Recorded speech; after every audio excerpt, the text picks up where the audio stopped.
Hello বন্ধুরা, সুপ্রভাত, শুভ নববর্ষ। এখানে একটা গোটা ইলিশ রান্না হচ্ছে। ইলিশের ওজন 500 গ্রাম। মোটামুটি এই ওজনের ইলিশই, এই ওজন বা এর থেকে একটু কম, 400 বা 500 গ্রামের ইলিশ গোটা রান্না হয়।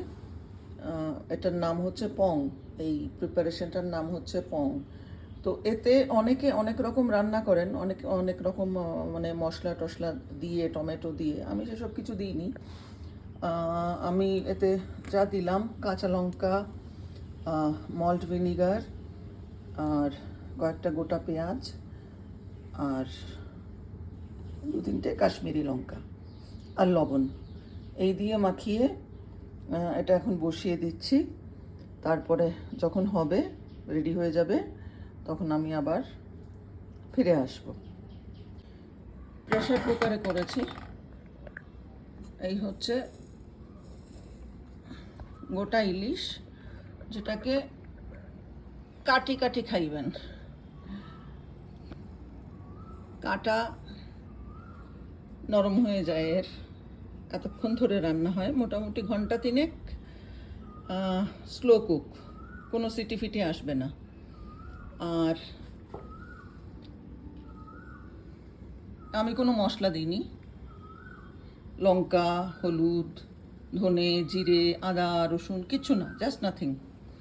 একটুখানি ভিনিগারে এটা জারানো হয়েছে, আর তার সঙ্গে হ্যাঁ, পেঁয়াজ দিয়েছি। পেঁয়াজ শুনলেই, ইলিশে পেঁয়াজ শুনলেই অনেকের একটুখানি রাগ হয়, কিন্তু কিছু করার নেই। এটা তো বাঙালি রান্না নয়, তো এটা যেখানকার রান্না, যাদের রান্না তারা পেঁয়াজটা দেন। আর আমি কাঁচা লঙ্কার সঙ্গে একটু কাশ্মীরি লাল লঙ্কা দিয়েছি, যাতে ঝালের সঙ্গে একটু গন্ধ হয়। তো এই হচ্ছে পং। এটা যাবে হচ্ছে, এখন ডেলিভারি যাবে। আর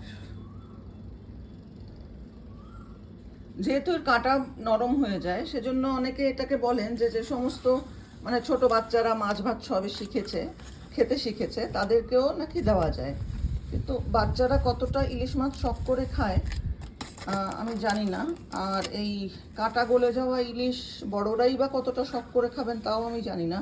কিন্তু যেহেতু এটা এটা ডেলিকেসি, এটা মানে একটা জায়গার একটা বিশেষ বিশেষ খাবার, একটা বিশেষত্ব, সেই জন্য শখ করে রান্না করা।